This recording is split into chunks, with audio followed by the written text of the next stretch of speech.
திருச்சிற்றம்பலம்.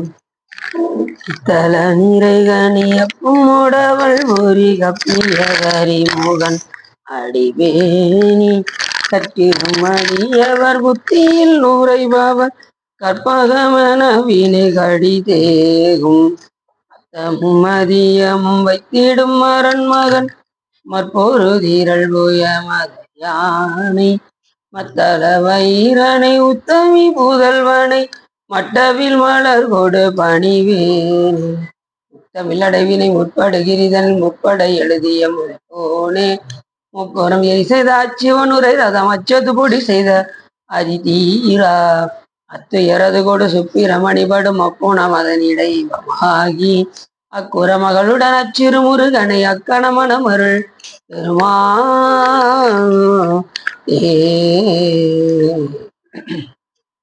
எந்தாயும் எனக்கருள் தந்தையும் நீ சிந்தாகுலமானவை ஈத்தனையாள் கந்தா கதிர்வேலவனே உமையாள் மைந்தா குமரா மறைநாயகனே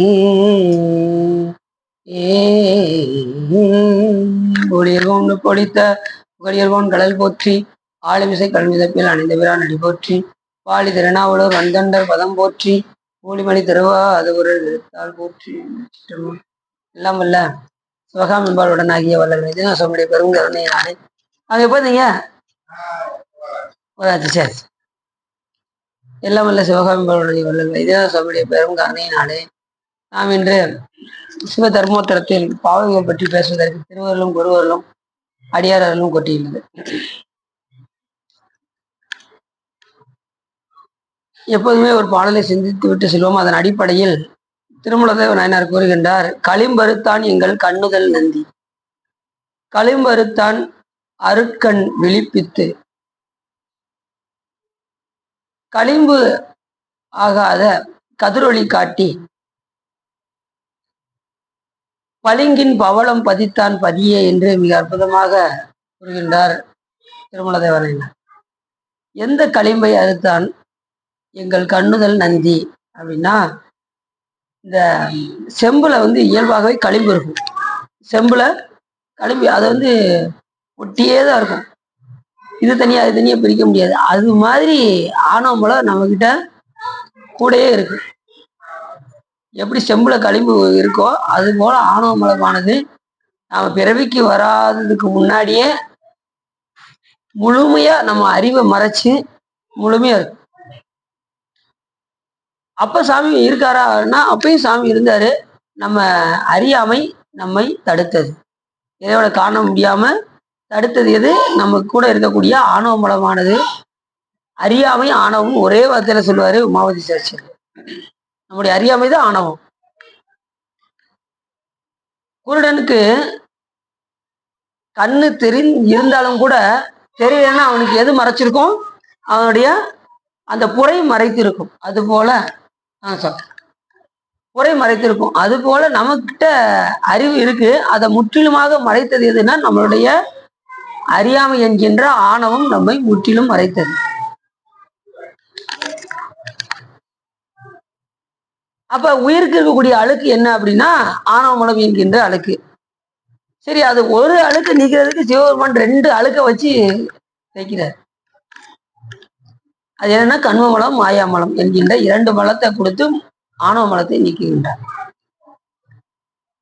ஒரு மலத்தை போக்கணும் இன்னொரு மலத்தை வச்சுதானே சுத்தம் பண்ண முடியும். இப்ப வீட்டுல அழுக்கா இருக்கு, அப்ப நீங்க என்ன செய்வீங்க? பசுவினுடைய சாணத்தை எடுத்து தானே மெழுகுறீங்க. அப்போ ஒரு மலத்தை போக்குறதுக்கு இன்னொரு மலத்தை வச்சு அதை சுத்தம் செய்வது போல சாமி என்ன பண்றாரு? ஆணவமலம் என்கின்ற அழுக்கை நீக்குவதற்கு கண்மமலம் மாயாமலம் என்ற 2 பொருளை பயன்படுத்தி நம்மை அதிலிருந்து நீக்குகின்றார். களிம்பருத்தான் எங்கள் கண்ணுதல் நந்தி. கண்ணுதல்னா சாமி நெற்றிக்கண்ணை உடையவர்னு அர்த்தம். நெற்றிக்கண்ணையுடைய ஒரே கடவுள் யாருன்னா சிவபெருமான் ஒருத்தர் தான். அந்த நெற்றிக்கண்ணில இருந்து தான் யார் வந்தா? அதோ முகத்தோடு முருகப்பெருமான் உதித்தார். வைத்தியனாதான் சொல்லிட்டு போட வேண்டாமா? சரி, களிம்பருத்தான் எங்கள் கண்ணுதல் நந்தி. சாமி ஒருத்தர் தான் இந்த ஆணவ மலத்தை நீக்கக்கூடிய ஒரு ஆற்றல் சுவாமி ஒருத்தர் தான். கண்ம மலத்தை யார் நீக்கும் அப்படின்னா, அடியார்களோடு நாம் இணங்கினால் கண்ம மலம் நீங்கும். குருநாதருடைய பார்வைப்பட்டால் நம்முடைய மாயாமலம் நீங்கும். சிவலிங்கத்தை வழிபாடு செய்தால் நம்ம கிட்ட இருக்கக்கூடிய ஆணவ மலம், புரியுதா? குருநாதரை வழிபாடு செய்தால் என்ன மலம் நீங்கும்? மாயாமலம், உலக பந்தங்கள் எல்லாம் நீங்கும். அடியாரோடு வழிபாடு செய்தால் முந்த என்னுடைய வல்வினை போயிட முக்கண்ணதுடை எந்த கண்ம மலங்கள் போகும். சிவலிங்கத்தை வழிபாடு செய்தால் ஆணவ மலம் நீங்கும்.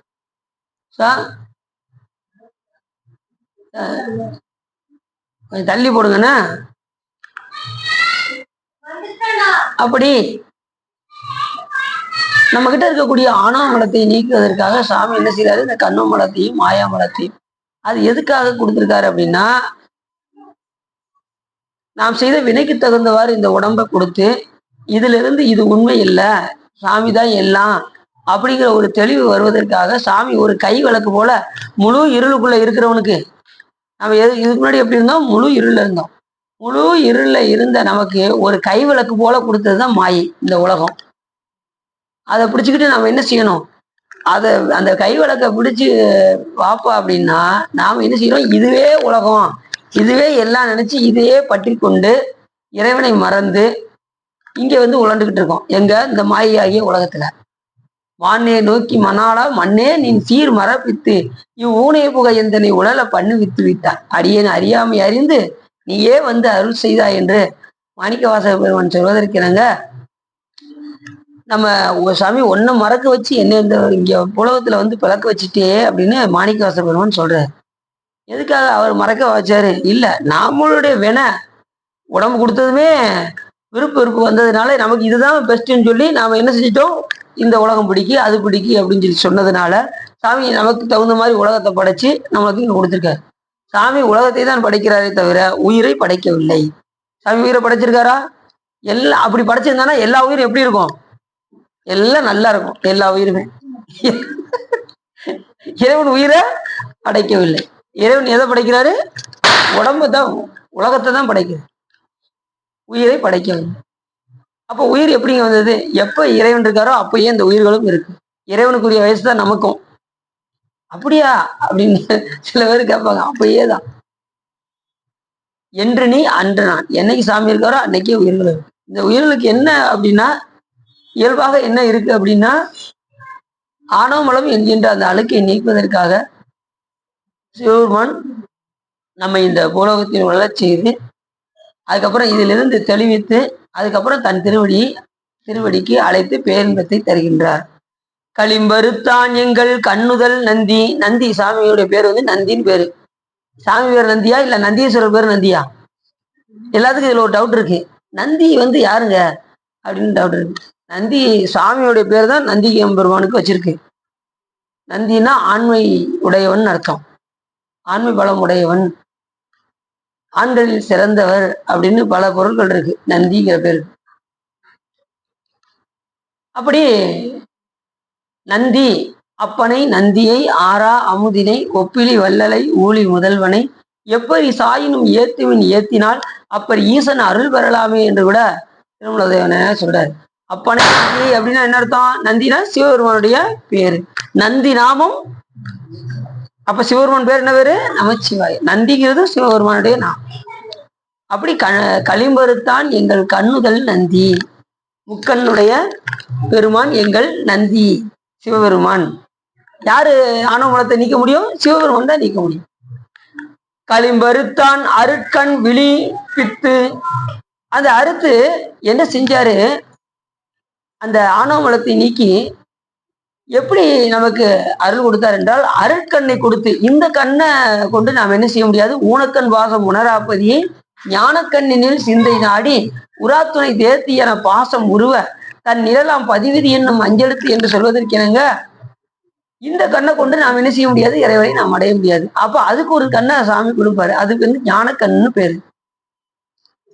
அந்த கண்ணை கொடுத்துதான் மைப்படிந்த கண்ணாலும் தானும் கட்சி மயானத்தான் வார்சடையான் எண்ணி நல்லான் அவன் ஒப்புடைய நல்லன் ஒருவன் அல்லன் ஓர் ஊரனும் வல்லன் ஓர் உருவமும் இல்லை அப்படியும் அந்நிறமும் அவ்வண்ணமும் அவனருளே கண்ணாக அணிநல்லால் இப்படியன் இந்நிறத்தன் இவ்வண்ணத்தன் இவன் இறைவன் என்று எழுதி காட்டோனாதே என்று சொல்வதற்கிறங்க அவன் அருளே கண்ணாக கொடுத்து நமக்கு என்ன செய்வாரு, நமக்கு பிறப்பொருளை காட்டுவார். இல்லைன்னா நாம என்ன செய்ய முடியாது, இறைவனை பார்க்க முடியாது. எல்லாவற்றையும் அருக்கண்ணை கொடுத்தாச்சுன்னா தான் நம்ம சாமி தெரிவார், இல்லைன்னா நமக்கு தெரிவதற்கான வாய்ப்பு கிடையாது. இந்த கண்ணை கொண்டெல்லாம் நாம இறைவனை பார்க்க முடியாது. அதான் அருட்விழிப்பித்து சொல்லி அருட்விழிப்பித்து கழிவு ஆகாத கதிரொளி காட்டி, அதுக்கப்புறம் என்ன பண்ணாரு, இந்த களிம்பு இருக்கக்கூடிய செம்புல எப்படி இயல்பாகவே களிம்பு இருக்கோ அது போல இந்த ஆணவ மலமானது மறுபடியும் பற்றாமல் இருப்பதற்காக சிவபெருமான் என்ன செய்யறானா, கதிரொளி காட்டி தன்னுடைய அருள் பார்வையை இந்த உயிர்களுக்கு பதிய வைத்து, எப்படி பதிய வைக்கிறாரு, பளிங்கின் பவளம், இந்த பளிங்கு போன்ற இந்த உள்ளத்தில் பவளம் போன்ற திருவடியை பதித்தான் எங்கள் கண்ணுதல் நந்தி. யாரு, சிவபெருமான். பளிங்கு போன்ற இந்த உள்ளத்துல எதை பதித்தான், பவளம் போன்ற. சாமியுடைய திருமேனி எப்படிப்பட்ட திருமேனி, பவளம் போன்ற திருமேனி. குனித்த புருவமும் கொவ்வை செவ்வாயின் குமின் சிரிப்பும் பனித்த சடையும் பவளம் போல் மேனியில் பால் வெந்நீரும் இனித்த முறையை எடுத்த பொற்பாதமும் காணப்பெற்றால் மனித்த பிறவியும் வேண்டுவதே இந்த மாநிலத்தில். சாமி எப்படிப்பட்டவர், செம்பொருள். பிறப்பு என்னும் பேதமை நீங்க சிறப்பு என்னும் செம்பொருள் காண்பது அறிவு. சாமியுடைய திருமணி எப்படி விளங்கும், செந்தாமரை காடு அணைய மேனி தனிச்சுடரே இரண்டு மிலி தனிய நேர்க்கை என்று கூட மாணிக்கவாசகர் பெருமான் சொல்றார். அப்படி சாமி எப்படி இருக்காரு அப்படின்னா செம்பொருளாக இருக்கின்றார். நெருப்பு என்ன கலரு, செம்பொருளா. நாம என்ன எதுக்கு ஓமானோம் அப்படின்னா இரும்புக்கு ஓமானோம். நம்ம துரு பிடிச்ச இரும்பு, நம்ம கிட்ட இயல்பாகவே ஆணவ மலம் என்கின்ற துரு இருக்கு. அப்ப நெருப்புல கொண்டு போய் வச்சா துரு நீங்கி அந்த தன்மையை அடையும். அந்த நெருப்பு போன்ற தன்மையை இந்த இரும்பு அடையுமா, அடையாதான். அது போல சாமி என்ன பண்றாரு, அவரை சார்ந்தால் தன் வண்ணமாகவே ஆக்கி கொள்வார். இது அவங்களுக்கு சிவமும் தன்மைதான் பெருமை தவிர இந்த உயிரானது சிவம் ஆகவே ஆகவே ஆகாது. எப்பயுமே சிவம் ஆகாது. இந்த உயிர் எப்பயுமே சிவமும் தன்மை சிவமாக்கி எனையாண்ட அத்தன் எனக்கு அருளியவாறு ஆர்வருவார் அச்சோவே என்று சொல்வதற்கு இணங்க இந்த பாட்டை கேட்டு கேட்டு அவங்க டெய்லி படிச்சுட்டு இருக்காங்க. அந்த சிவாஜிலேருந்து வருவாங்க ஒரு அடியார், அது எல்லாரும் அந்த பாட்டை பாடினது அந்த முக்தி நெறி அறியாத அவங்களும் படிச்சு படிச்சு பார்க்காங்க. எப்படி கொஞ்சம் படிக்கிறது கொஞ்சம் சொல்லிக்கிறாங்க அப்படின்னு. அது அங்க நம்ம வீட்டுக்கு வந்தாங்கல்ல சிவாஜிலேருந்து, இது அவங்க தான் இன்னைக்கு கூட வந்தாங்க, நம்ம வைத்தியநாசாமி கோயிலுக்கு வந்தாங்க. சரி பரவாயில்ல, இப்பதான் பக்தி இப்படி உள்ள வராங்க, நம்ம குழுவில் சேர்ந்துட்டாங்களா, இனிமேல் எல்லாம் ஜெயந்தான் அப்படின்னு. அடியார் குழுவில் சேர்ந்தாலே ஜெயந்தான். சரி, ரெண்டாவது அவங்க விரதம் பயங்கரமா இருக்காங்க, பச்சை தண்ணி கூட குடிக்காம விரதம் இருக்காங்க. நான் டீ சாப்பிட சொன்னேன், அதெல்லாம் சாப்பிட மாட்டேன் சார் அப்படின்ட்டாங்க. சரி, அவங்க ஹஸ்பண்ட் தான் சாப்பிட்டாங்க. சரி, அவங்க உருப்பமல ரொம்ப பக்தி. சரி, அப்படி களிம்பருத்தான் எங்கள் கண்ணுதல் நந்தி. களிம்பு அணுகாத கதிரொளி காட்டி பளிங்கின் பவளம் பதித்தான் பதியே. அப்படிப்பட்ட பதி யாருன்னா நமது பதி அப்படின்னாலே கடவுள். கடவுள் அப்படின்னாலே சிவபெருமான் ஒருத்தர் தான். சிவபெருமானை தவிர யாரையும் கனவிலும் கூட வேற எதையும் நினையாத நிலைக்கு நாம இருக்கணும். வந்து உபதேசம் பண்ணியாச்சு, குருவா வந்துட்டாரு. யாருக்கு குருவா வருவாரு, பக்குவமுடைய ஆன்மாக்களுக்கு தான் சிவபெருமான் குருவாக வருவார். சரி, குருவா வந்து உபதேசம் பண்ணியாச்சு, இனி என்ன செய்யணும், அதன் வழி நடக்கணும், அதை தக்க வைத்துக் கொள்ள வேண்டும். சிவபெருமானுக்கு எப்பயுமே நாம பிள்ளையா இருக்கணும். அவங்களுக்கு இந்த வேடுவன் இருக்கான்னு பாத்தீங்களா, நாமெல்லாம் எப்படி இருக்கோம்னா ஐம்புல வேடர்களுக்கு அடங்கி இருக்கோம். ஐம்புலன் வேடர்.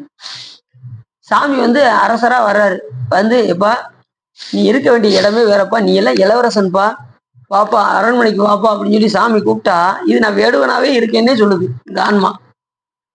இதுக்கு அடிமையாகி, எதுக்கு, உலகத்துக்கு அடிமையாகி ஐம்புல வேடர்களுக்கு அடிமையாகி பார்க்கக்கூடாததை பார்த்துக்கிட்டு, கேட்கக்கூடாததை கேட்டுக்கிட்டு, பேச வேண்டாததை பேசிக்கிட்டு, இப்படி ஐம்புல வேடர்களுக்கு அகப்பட்டு கொண்டு ஐம்புல வேடர் அயந்தனை வளர்ந்தனை தன்முதல் குருவுமாய் தவத்தினில் உணர்த்த விட்டு அப்படின்னு கூட சிவஞான போத சூத்திரம் நமக்கு சொல்லுது. நாமெல்லாம் இளவரசர்கள், உயிர்கள் எல்லாம் இளவரசர், சாமி அரசன். நம்மளை ஒரு உயர்ந்த இடத்துல கொண்டு போய் வைக்கணும்னு சாமி விரும்புறாரு. ஆனா நாம விரும்புறோமா அப்படின்னு விரும்ப மாட்டேங்கிறோம். நாம அந்த வேடர்களோடய போய் சேர்ந்து அங்கேயே இருக்கணும்னு நினைக்கிறோம். அந்த வேடர்கள் யாரு? இந்த ஐம்புலனுக்கு மயங்கி நாம இங்கேயே இருக்கோம். சுவை, ஒளி, உரு, ஓசை, நாற்றம். விரதம் இருந்தாலும் யாராலும் சாப்பிடாம இருக்க முடியுதா பாருங்க. விரதம் அப்பதான் நம்ம கண்ணுக்கு முன்னாடி எல்லாமே காமிப்பாங்க. சுட சுட வடை போடுவாங்க. என்ன அது பாத்தீங்கன்னா இட்லி சூடா காலையில அவிப்பாங்க. நம்ம அப்படியே பார்த்துக்கிட்டே இருக்கோம். சில பேர் பார்த்தீங்கன்னா அப்படி இந்த நேரத்துல என் கண்ணில் காட்டணுவா அப்படிம்பாங்க. தம்பி நீங்க வரதான், நீங்க போயிட்டு வாங்க தம்பி, நாங்க சாப்பிட்டுக்கிறோம், நீங்க போயிட்டு வாங்க அப்படிம்பாங்க. என்ன ஆனா நம்ம அதுக்கெல்லாம் அடிமையாகும். இந்த விரத நேரத்துல எல்லாம் அதெல்லாம் வரும். அதை மீறிதான் நம்ம விரதம் இருக்கோம். சுட சுட அல்வாவை கொண்டு வருவாங்க, சுட சுட குழந்தை வடையை கொண்டு வருவாங்க. அதெல்லாம் மீறிதான் நாம விரதம். ரெண்டாவது, அதுக்கு அடிமையாகக்கூடாது. அதுக்குதான் விரதம். விரதத்தின் நோக்கம் என்னன்னா, நாம அந்த இதுக்கு அடிமையாகாம அந்த நேரத்துல கட்டுப்பாடோட இருந்தா தான் நம்ம நிரந்தரமா கட்டுப்பாடோட இருக்க முடியும். இதுக்கே நாம கட்டுப்பாடு இல்லைன்னா நாம எப்படி ஆணவ மனதை கட்டுப்படுத்த முடியும் சொல்லுங்க பாப்போம். நாம எப்படி உலக நாட்டத்துல இருந்து வெளியே வர முடியும்? உலக வெறுப்பும் உடல் வெறுப்பும் உள்ளத்திலகும் அள வெறுப்பும் எல்லாம் தந்தாழ்வை சொக்கனாதா என்று சொல்வதற்கினங்க இந்த உடம்பு மேல பற்றா இருக்கும். என் உடம்புன்னு சொல்லிக்கிட்டே இருக்கும். அப்படித்தானே சொல்றோம். கண்ணாடிக்கு முன்னாடி சீவிக்கிட்டே இருக்கும், பவுடர் அடிச்சுக்கிட்டே இருக்கும்.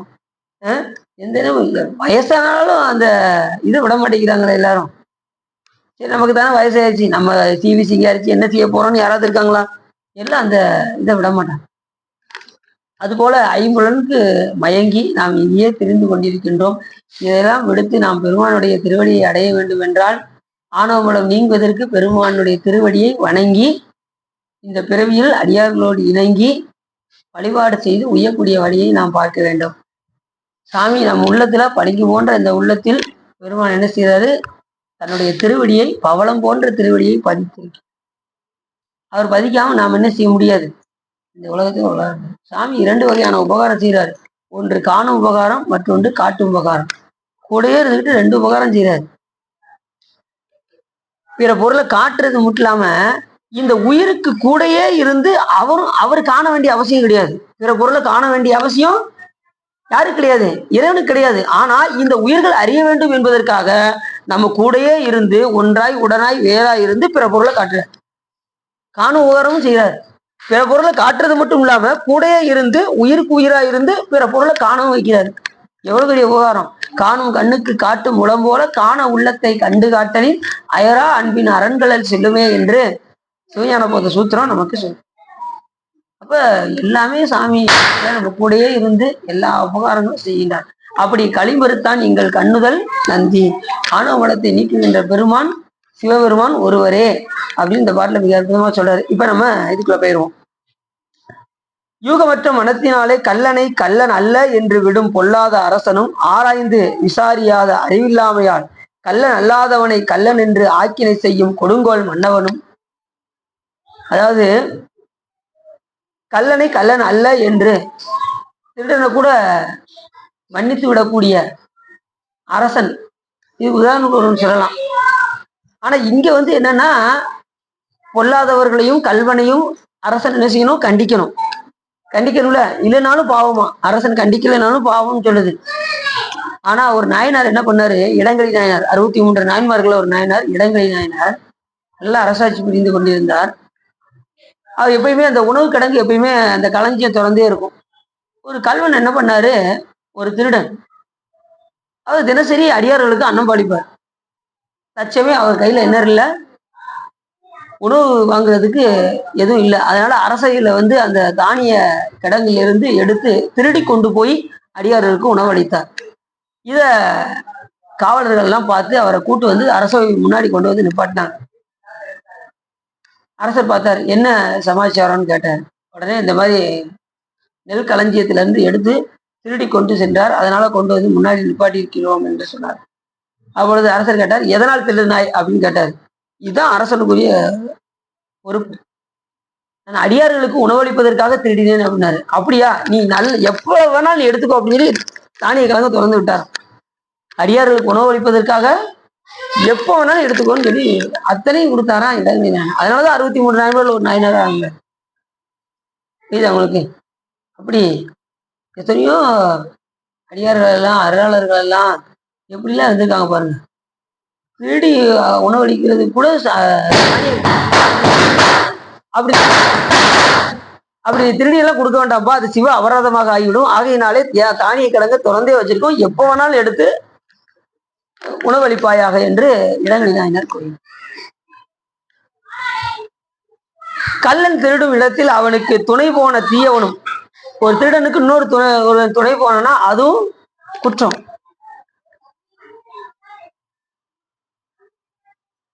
எப்பயுமே பாத்தீங்கன்னா தப்பு செய்யறவனை காட்டிலும் தப்பு செய்யறவனுக்கு துணை புரியவனுக்கு தான் தண்டனை அதிகம். இந்த உலக வழக்குல பாத்துக்கிட்டீங்களா? அதே போலதான் சண்டீசனுடைய வரலாறுல அவர் ஒரு காலை வெட்டல, தன் அப்பாவுடைய காலை 2 காலையும் சேர்த்து வெட்டினார். ஏன் அப்படின்னா, ஒரு காலை ஊன்றி அந்த பாலை இடறியதனால், ஒரு காலை ஊன்றி இன்னொரு காலால எட்டிய காரணத்தினால், இன்னொரு கால துணை புரிந்த காரணத்தினால் 2 காலையும் சேர்ந்து வெட்டினார். அப்படித்தானே வெட்டினாரு.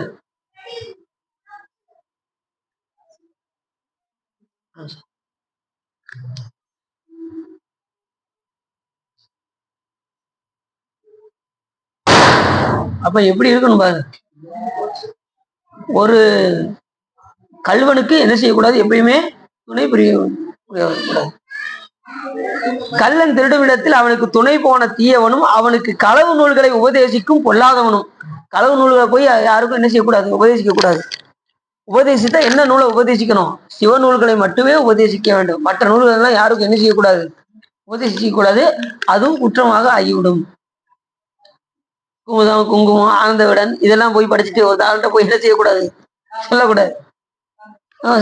உங்களுக்கு தெரியவே தெரியாதா, இந்த வாரம் ஒரு முக்கியமான கதை போட்டிருக்காங்க உங்களுக்கு தெரியாதா அப்படின்னு என்ன செய்யக்கூடாது, உலக கதையை போய் எடுத்து அவங்க கிட்ட சொல்லக்கூடாது. அது குற்றம் சொல்லுது. அதனாலதான் சொல்லால் வரும் குற்றம், சிந்தனையால் வரும் தோஷம், பொல்லாத தீவினை, பார்வையில் பாவங்கள், புண்ணிய நூல் அல்லாத கல்விகளை கேட்டிடும் தீங்குகள் யாவையும் பொறுத்தருவாய் கட்சி ஏகம்பனே அப்படின்னாரு.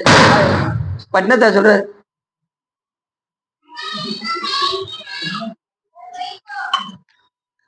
என்ன சொன்னாரு? சொல்லால் வரும் குற்றம், சொல்ல எவ்வளவோ குற்றம் வரும், பார்த்து பேசணும்.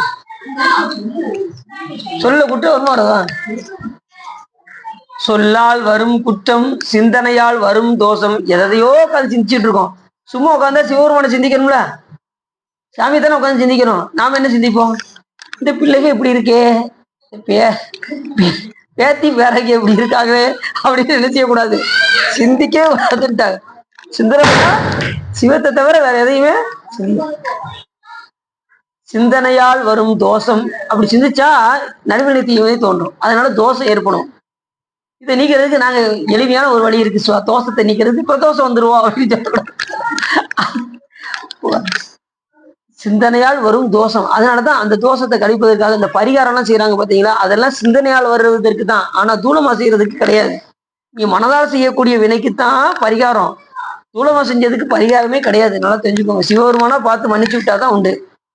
சிந்தனையால் வரும் தோஷம், பார்வையில் பாவங்கள். ஒரு ஆளை பார்த்ததுமே என்னென்ன நினைக்கிறோம், உடனே நல்ல வெளுக்கணும்டா அப்படின்னு நினைக்கிறோம்ல. பார்வையில் பாவங்கள், மாற்றான் மனைவியை பார்த்தல், அடுத்த மனைவிய தவறாக பார்த்தல், இதெல்லாம் குற்றம், மிகப்பெரிய குற்றம். பார்வையில் பாவங்கள்,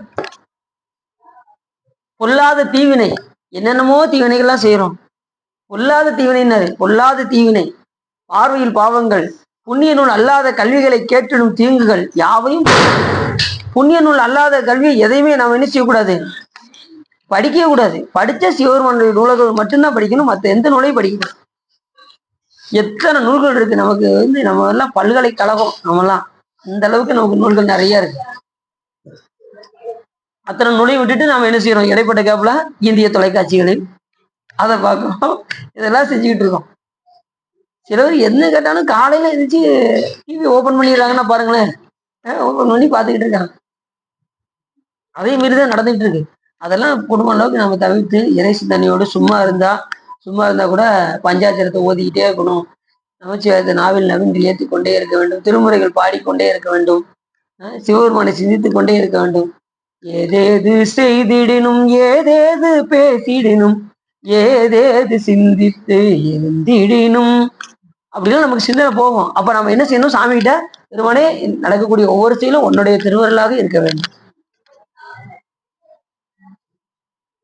ஏதேது செய்திடினும் ஏதேது பேசிடினும் ஏதேது சிந்தித்து இருந்தினும் மாதேவா நின் செயலே என்று நினதருளாலே உணரின் என் செயலே காண்கிறேன், என் செயலே காண்கிறேன் அப்படின்னு சொல்றாரு. எந்த செயலை செய்தாலும் சிவனுடைய திருவருளாக நாம் செய்ய வேண்டும்.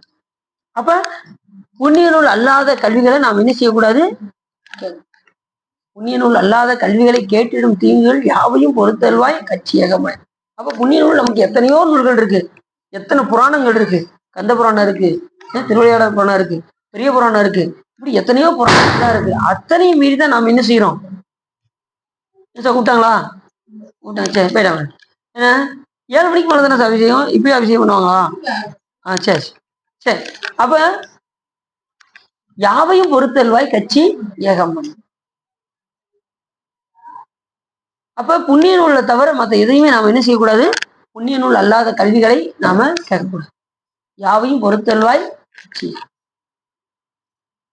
சில பார்த்தீங்கன்னா வீட்டுக்கு போவாங்க, வாரமலர் ஒன்று இருக்கும், அதை தூக்கி தினமலர் இருக்கும். இன்னும் பாருங்க, இன்னும் பேப்பர் வாங்குற ஆளுகள்லாம் நிறைய இருக்காங்க.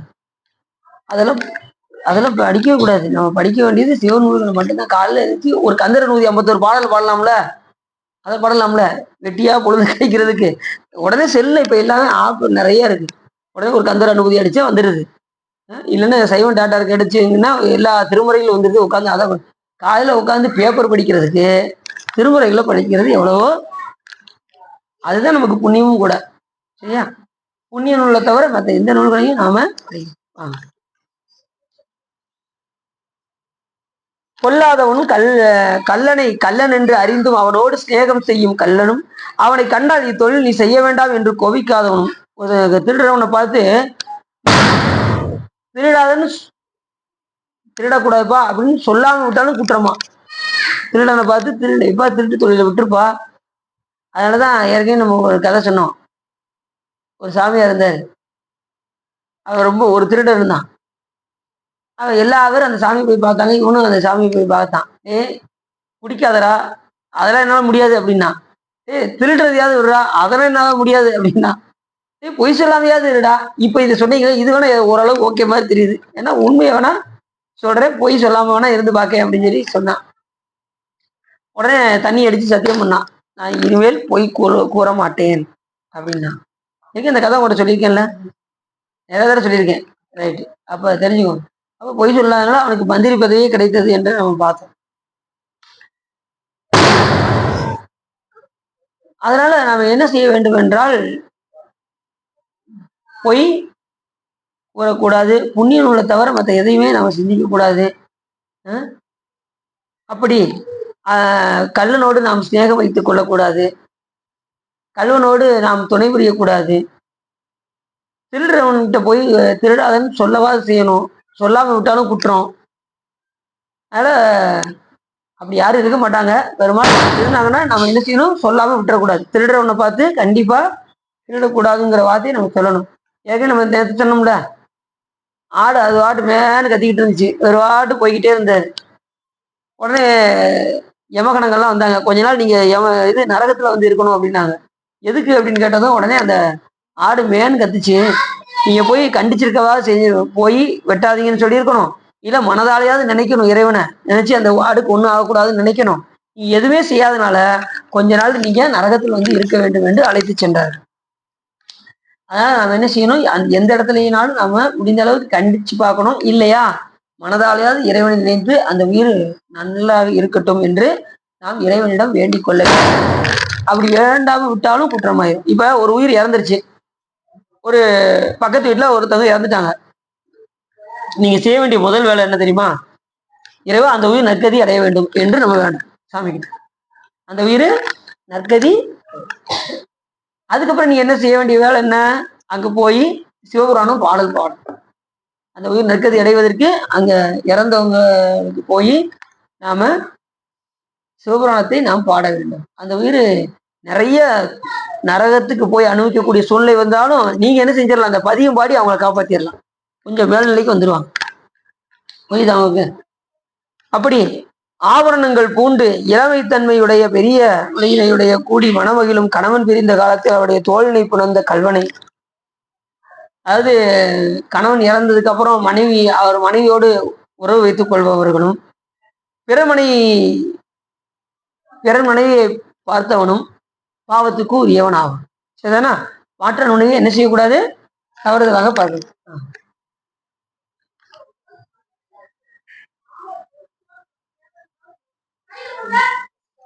அடுத்து சொல்றாரு, பிறருக்குரிய பொருட்களை கடையில் பாதியானாலும் அவர்கள் காணாதபடி சென்று திருடும் கல்வனும்.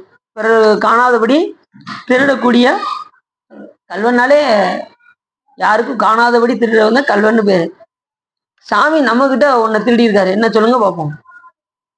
நம்ம உள்ளத்தை சிவபெருமான் திருடி இருக்கிறார். அடியாருடைய உள்ளத்தை என் உள்ளம் கவர் கல்வன் அப்படின்னாரா? யாருக்குதா? சிவபெருமானை பார்த்து சொன்னாரு, என் உள்ளத்தையே திருடிட்டியா அப்படின்னாரு சிவபெருமானை பார்த்து. என் உள்ளம் கவர் கல்வன் ஏடுடைய மலரான் முனை நாள் பணிந்து ஏத்த அருள் செய்த வீடு உடைய பிரமாபுரம் ஏவிய பெருமான் இவன் அன்றே அப்படின்னாரு. அப்ப உண்மையா ஒவ்வொருத்தவங்களுக்கும் ஒரு பேர் இருக்கு. சிவபெருமானுக்கு பூத்திரடன் பேரு. சிவபெருமானுக்கு 1008 மலர்கள்ல ஒரு மலரை மலைச்சாரா விஷ்ணு பூசிக்கும் போது. கிருஷ்ணருக்கு ஒரு பேர் இருக்கு, என்ன திருடன் தெரியுமா? அவருக்கு வெண்ணெய் திருடன் பேரு கிருஷ்ணருக்கு. முருகப்பெருமானுக்கு ஒரு பேர் இருக்கு தெரியுமா? அவர் ஒரு பெண்ணையே தூக்கிட்டாரா. யாரு? முருகப்பெருமான் பெருத்திருடன். முருகப்பெருமான் பெண்ணையே தூக்கிட்டு போயிட்டாரு, வள்ளி தேவிய. ஒவ்வொருத்தருக்கும் ஒரு பேர் இருக்கு. இந்த 1008 மலர்கள் ஒரு மலரை மறைத்ததுனால சாமிக்கு பூத்திருடன் ஒரு பேர். ரெண்டாவது நம்ம உள்ளத்தை கவர்ந்து திருடன் கல்வன் அப்படின்னாரு ஞானசம்பந்தர். தோடுடைய செவியன் விடையேறி ஒரு தூவன் மதிசூடி காடுடைய சுடலை பொடி பூசி என் உள்ளம் கவர், உள்ளத்தையே கொள்ளை கொண்ட பெருமன். அடுத்து சொல்றாரு, உத்தமமான நிறை என்னும் குணம் நீங்க பிற பொருளை கை கொள்ளும் விசாரிக்கும் மனத்தை உடையவனும் ஒருவன் பொருளை பிறருக்கு ஆகும்படி சொல்லும் அறிவில்லாதவனும். ஒரு பொருள் இன்னொருத்தர் கொண்டு போய், ஒருத்தர் பொருள் எடுத்து இன்னொருத்தர் கொண்டு போய் கொடுக்கலாமா? அது குற்றம் தானே. அப்படி பிறர் பொருளை அபகரிக்கின்றவனும் குற்றத்துக்கு உள்ளாவார்கள், பாவத்துக்கு உரியவர்கள். இவ்வாறு சொல்லப்பட்ட பாவ வகையில் தொகையில் உள்ள எல்லாரும் இவ்விடத்தில் இவ்வியல்பே விதித்த உபகாரத்தின் நன்னிய பாவமாகிய கடலின் கண் அமிழ்ந்தும் பாவியாவார்கள். இப்ப சொன்ன எல்லாருமே, அதாவது பிறன்மனை விளைவிப்பவர்கள், பிற பொருளை அபகரிக்கின்றவர்கள், அப்புறம் யாரும் காணாதபடி திருடுகின்றவர்கள், அதுக்கப்புறம் திருடர்களுக்கு துணை புரிபவர்கள், அப்படி திருடவருக்கு உபவாசம் சொல்லாதவர்கள், இப்படிலாம் திருடக்கூடாது என்று அப்படி சொல்லாதவர்களும் பாவியாவார்கள். அப்படி சொல்லிட்டு அடுத்து சொல்றாரு, அதிபாதகர் முதலானவர்கள் இப்படி செய்யும் அதிபாதக முதலிய கர்ம பாவங்கள் எல்லாவற்றையும் ஒழிக்கும்படி கொடிய யமதூதர்கள் உண்டாகும். இவங்களுக்கெல்லாம் யார் வருவா அப்படின்னா யமதூதர்கள் வருவாங்களாம். வந்து உண்டாக்கும் துன்பமாகிய யாதனா சாயுதம் அடைந்து சென்று துக்கத்தை கொடுக்கும் நரகத்திலே இருப்பார்கள். நரகத்துல கொண்டு போய் இருக்கும்போது சாமி ஒரு சரீரத்தை கொடுப்பாராம். என்ன செய்யணும்னா யாதனா செய்தன்னு பேரு. ஒரு கதை சொல்றேனே, ஒரு கிழவி இருந்தாங்க. அவங்க ஒரு நன்மை கூட செஞ்சதே கிடையாது, யாருக்கும் தானம் தர்மமே செய்ய மாட்டாங்க. அந்த கிழவி எள்ளு போட்டு எள்ளு எடுக்க முடியாது, அந்த அளவுக்கு ஒரு புண்ணியம் கூட பண்ணது கிடையாது. நரக லோகத்துல இருந்து யமதூதர்கள்லாம் வந்தாங்க. அந்த பாட்டி கொஞ்ச நாள இறந்து போயிட்டாங்க. அவங்க யாரு கொண்டு போனா, ஒரு தர்மம் செய்யணும் யாரு வருவா? யமகணங்கள் தான் வருவாங்க. வந்து நேரம் அவங்க அந்த பாட்டியை கூட்டு போயிட்டாங்க. கூட்டு போய் என்ன யாதனா சரீரத்தை கொடுத்து, இப்ப சொன்ன பார்த்தீங்களா, அந்த உடம்பு, அந்த நரகத்தை அனுபவிப்பதற்கு ஒரு உடம்பு சாமி கொடுப்பாரு. அது என்ன உடம்புனா யாதனா சரீரம்னு பேரு. எண்ணெய் சட்டிக்குள்ள போட்டு வறுத்து எடுக்காங்க அந்த பாட்டிய. அது துடிக்கி அறுப்புக்குள்ள போட்டு விறகு மாதிரி எரிக்காங்க. போட்டு துன்பப்படுது. ரொம்ப துன்பம் தாங்க முடியாம இருக்கு. இந்த நேரத்துல ஒரு தேவதூதன் அப்படி போனான். தேவதூதன் போனோம் உடனே அந்த பாட்டி வர்ற துன்பத்தை பார்த்து, கிழவி ஏதாவது ஒரு நன்மை செஞ்சிருக்கியான்னு யோசிச்சு பாரு, உடனே நான் அது சொர்க்கலோகத்துக்கு கூட்டு போறேன் அப்படின்னாங்க. உடனே அந்த பாட்டி, சரி யாருக்கா தருவீங்கயா? ஒரு பொட்டு கூட செஞ்சது கிடையாது. வேற ஏதாவது பண்ணியா?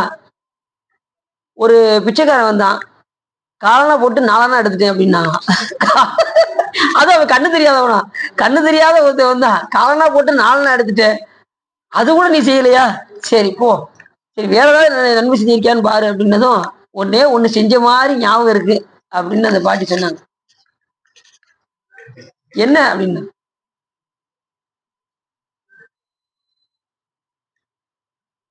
ஒரு 1 ரூபா கொடுத்து 10 பழம் வாங்கினேன். என்ன பழம்? வாழைப்பழம் வாங்கினேன். அதை நான் சாப்பிட்டுக்கிட்டு இருக்கும் போது பட்டையும் கொட்டையும் போட்டு ஒரு சாமியார் வந்தாரு அப்படின்னா, அத பாட்டி சொல்லுது, பட்டையும் அப்படி சொல்லலாமா? அதுவே குற்றம். ஒரு சாமியார் வந்தாங்க, 10 பழமும் நான் சாப்பிட்டுக்கிட்டே இருந்தேன். அந்த சாமியை பார்த்துக்கிட்டே சாப்பிட்டு இருந்தேன். அவர் கேட்டாரு, ஏய் யார்கிட்ட வந்து கேட்டுக்கிட்டு இருக்க? கைகள் நல்லா தானே இருக்கு, சாப்பிட வேண்டியதானே, ஒழுங்கு வேலை பார்த்து சாப்பிட வேண்டியதானே, மூட்டை தூக்கி சாப்பிட வேண்டியதானே அப்படின்னு திட்டுனேன் அப்படின்னு இந்த பாட்டி. அதுவே குற்றம். அவர் பார்த்துக்கிட்டே இருந்தார் அந்த சாமியார். அந்த 10 பழத்துல கடைசி ஒரு பழம் அழுகுன பழம், அதை சாப்பிட முடியுமா? அந்த அழுகுன பழத்தை பார்த்ததும் அந்த சாமியார் பார்த்ததும், இந்தா வச்சுக்க போ அப்படின்னு அந்த அழுகுன பழத்தை கொண்டு போய் அந்த சாமியார்ட்ட கொடுத்தார். அந்த சாமியாரும் சிவாய நம அப்படின்னு சாப்பிட்டாராம் அந்த அழுகுன பழத்தை. அந்த அழுகுன பழத்தை கொடுத்த ஞாபகம் இருக்கு அப்படின்னு சொல்லி இந்த தேவத்தை வந்துட்டு அந்த பாட்டி சொன்னாங்க. உடனே அப்படியா, நல்ல வேலை, ஒரு புண்ணியமாவது செஞ்சிய இரு அப்படின்னது. அந்த தேவதை டக்குன்னு அந்த அழுகுன பழத்தை அப்படி இப்படி தொட்டானா, உடனே அந்த அழுகுன பழம் கையில வந்துருச்சு. இந்த பழம் தான் நீ கொடுத்தியா அப்படின்னு அந்த பாட்டிகிட்ட கேட்டாங்க. கேட்டதும் உடனே ஆமா ஆமா இந்த பழத்தை தான் நான் கொடுத்தேன் அப்படின்னு அந்த பாட்டி சொன்னாங்க. சரி இந்த அழுகுன பழத்தை பிடிச்சிக்கோ, உன்னை நான் சொர்க்கலோகத்துக்கு கூட்டு போறேன் அப்படின்னு சொல்லி அந்த அழுகுன பழத்தை இந்த பாட்டி பிடிச்சுக்கிட்டு அப்படி கூட்டு போகும்போது கீழே நரகத்துல கிடந்தவங்க அந்த பாட்டிக்காக 4 பேர் சேர்ந்து பிடிச்சுக்கிட்டாங்க.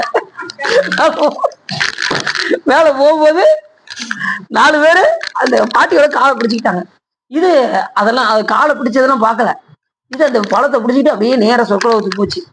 அங்க கற்பக விருட்சம், காமதேனு எல்லாம் இருந்தது. ஓ இதுதான் கற்பக விருட்சமா, இதுதான் காமதேனுவா அப்படின்னு சொர்க்கத்தை ஒண்ணு பார்த்துக்கிட்டே இருந்ததுல திடீர்னு அப்படி கொஞ்சம் அப்படி கீழே பார்த்துச்சு. 4 பேர் இப்படி காலை பிடிச்சுக்கிட்டு இருந்தாங்கல்ல, ஏய் நீங்க யாரு அப்படின்னு சத்தம் போட்டு, எப்படியாவது எங்களையும் சேர்ந்து கூட்டு போயிருங்க அப்படின்னு சொல்லி அதனாலதான் உங்க காலை பிடிச்சிருக்கோம் அப்படின்னாங்களா. நானே என் பழத்தை பிடிச்சுக்கிட்டு நான் மேல போய்கிட்டு இருக்கேன், நீங்க ஏன் பின்னாடி வரீங்களான்னு 2 உதறிச்சுல. உடனே அந்த தேவதூதன் கேட்டான், இது யாரு பழம், ஓம் பழமா அது அப்படின்னு. ஆமா ஏன் பழம் அப்படின்றதுல அப்படியே தேவதூதன் கையை விட்டா அப்படி மறுபடியும் நரகத்துக்கு வந்துருச்சு. என்னுடையது அப்படின்னு நம்ம நினைச்சிட்டோம்னா அடுத்த நிமிஷமே நாம நரகத்தை அனுபவிப்போம். யாருக்கு எந்த ஒரு உதவி செய்தாலும் என்னுடையது அல்ல. இந்த நமன்னு சொல்றோம்ல, சாமி ஓம் சிவாய நம, சிவலிங்காய நம அப்படின்னு அர்ச்சனை பண்றோம்ல, நான்னா என்ன, மானா என்ன?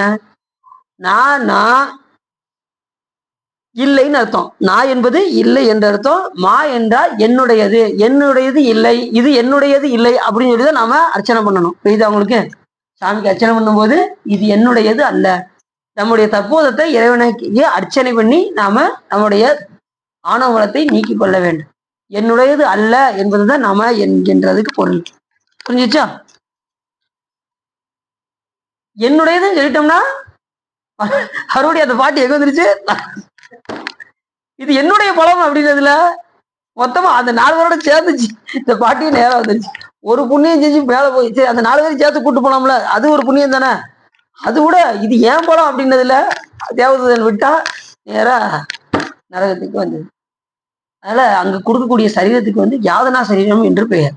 நரகலோகத்தை அனுபவிப்பதற்கு நமக்கு இறைவன் கொடுக்கக்கூடிய சரீரத்துக்கு யாதனா சரீரம் என்று, சொர்க்கலோகத்தை அனுபவிப்பதற்கு பூதாச்சார சரீரம் என்று பெயர். இப்ப நம்ம இருக்கிற சரீரத்துக்கு வந்து பூத சரீரம் என்று பெயர். இப்ப நாம அனுபவிச்சுக்கிட்டு இருக்கோம்ல இந்த உலகத்துல, இது பூத சரீரம். சொற்குல நரகத்தை அனுபவிக்கிறது பூதாச்சார சரீரம். நரக தண்டனை அனுபவிப்பதற்கு யாதனா சரீரம். அவன் கொடுக்குற அடியை தாங்கணும்ல, எண்ணெய் சட்டிக்குள்ள போட்டு வறுக்கணும்னா அதுக்கு தாங்கணும்ல, அதுக்கு தகுந்த மாதிரி உடம்பு. ஏன்னா நமக்கு புரியுது அவங்களுக்கு. அப்படி யமதூதர்கள் உண்டாக்கும் துன்பமாகி யாதனா சரீரம் அடைந்து சென்று துக்கத்தை கொடுக்கும் நரகத்திலே இருப்பார்கள். இந்த பாவம் செஞ்சவங்கன்னா நரகத்துல போய் அவர் கொடுக்கக்கூடிய தண்டனையை அனுபவிப்பார்கள்.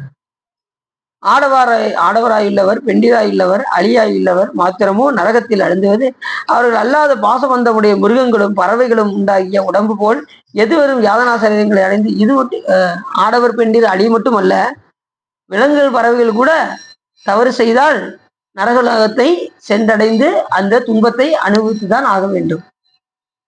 நரகத்தில் அழுந்துவார்கள். அது பறவையா இருந்தாலும் சரி, விலங்கா இருந்தாலும் சரி.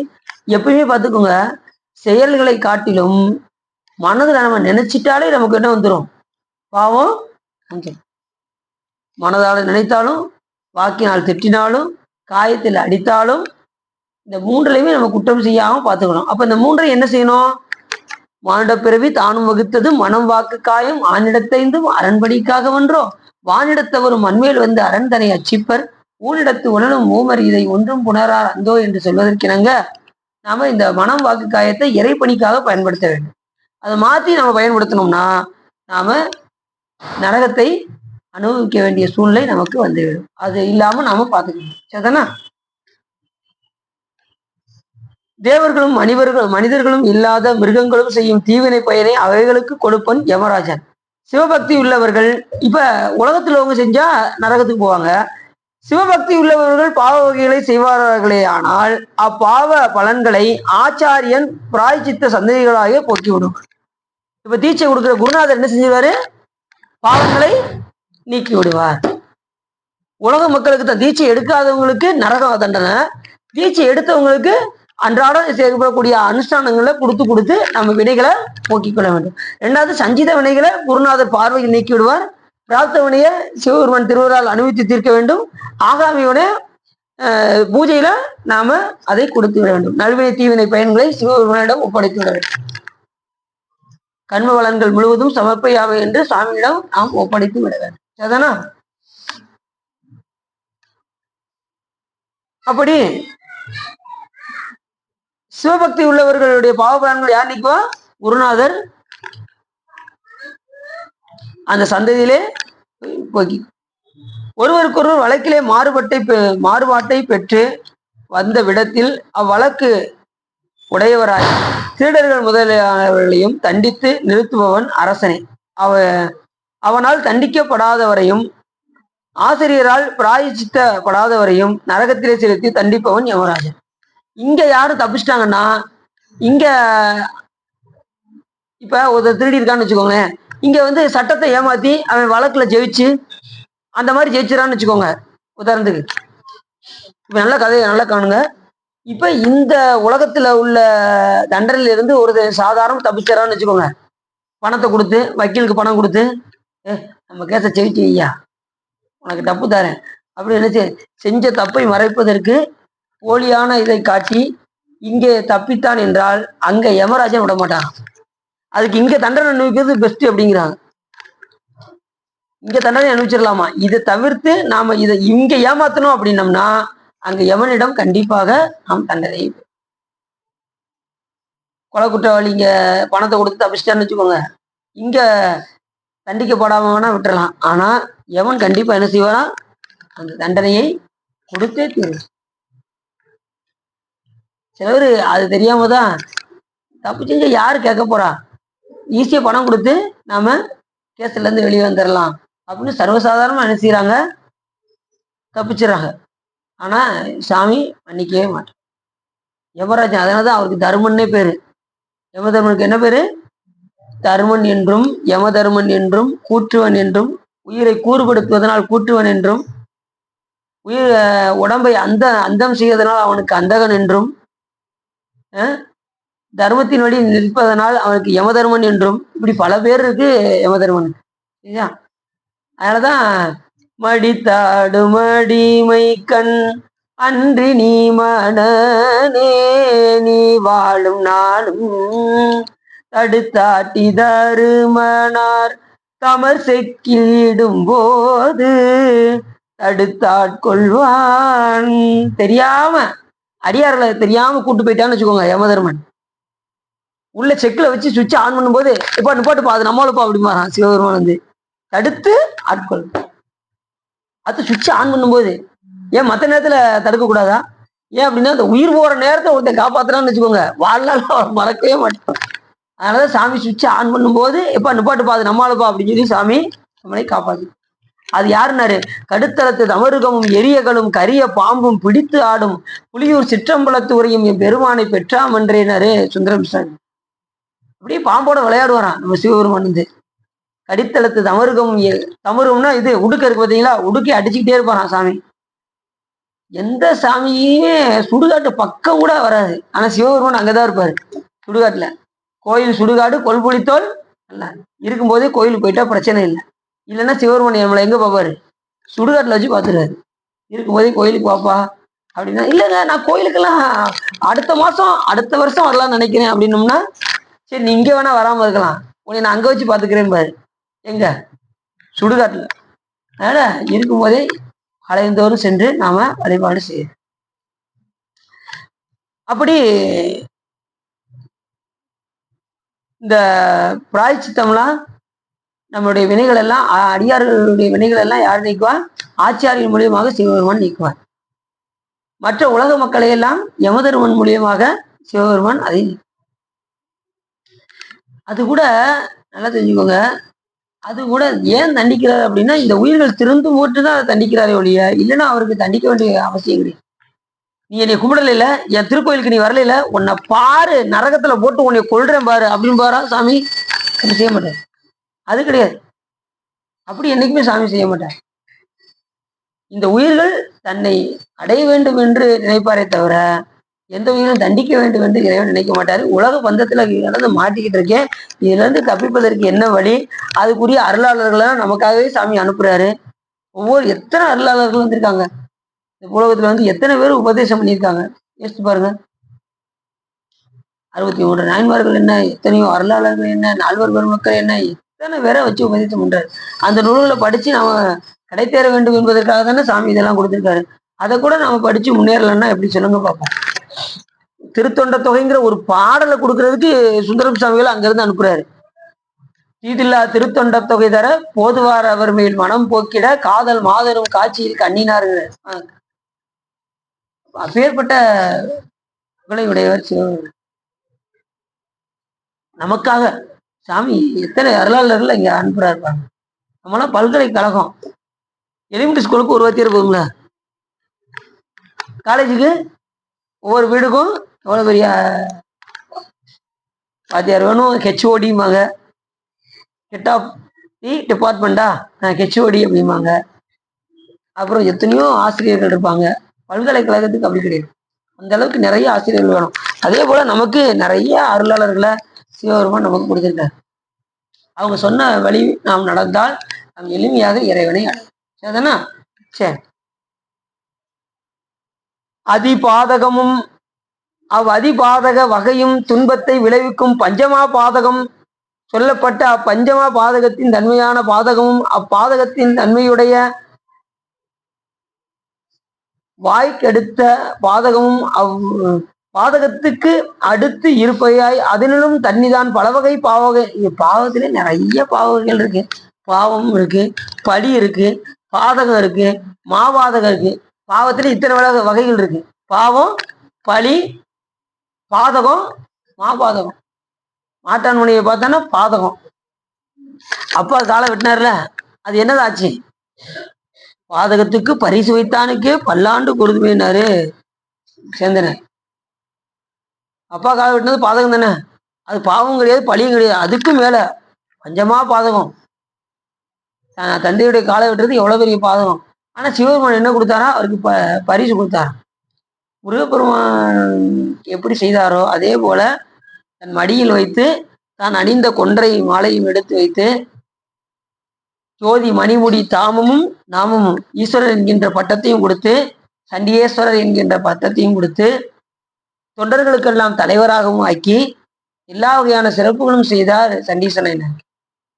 ஜோதி மணிமுடி தாமும் நாமமும் தொண்டருக்கு நாயகமும் பாதகத்துக்கு பரிசு வைத்தானுக்கே பல்லாண்டு கூறும். அந்த பாதகத்துக்கும் சாமி என்ன செஞ்சாராம்? பரிசு கொடுத்தார். இந்த நாளையும் செய்யாம பார்த்துக்கணும். பாதகம் செய்யக்கூடாது, பாவம் செய்யக்கூடாது, பழி செய்யக்கூடாது, பாதகம் செய்யக்கூடாது, மாபாதகம் செய்யக்கூடாது. முடிந்த அளவுக்கு இதெல்லாம் தவிர்க்கிறதுக்கு நாம பார்க்கணும்.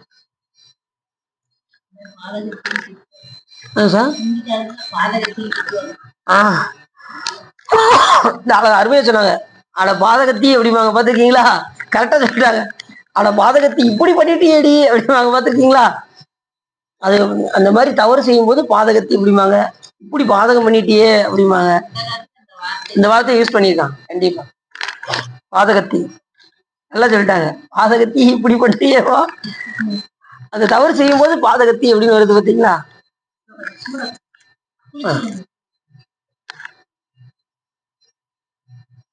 இப்படி பாவம், பலி, பாதகம், அது பஞ்சமா பாதகம். பாதகத்திலே பஞ்சமா பாதகம்னா 64 திருவடியாளர்ல அந்த பஞ்சமா பாதகம் பண்ண ஒருவனை சாமி மன்னிக்க கூட வாய்ப்பு கிடையாது. அப்படிப்பட்ட தவறு செஞ்சவன் அவனை சாமி அவனையும் கூட மன்னிச்சு விட்டாரு சாமி.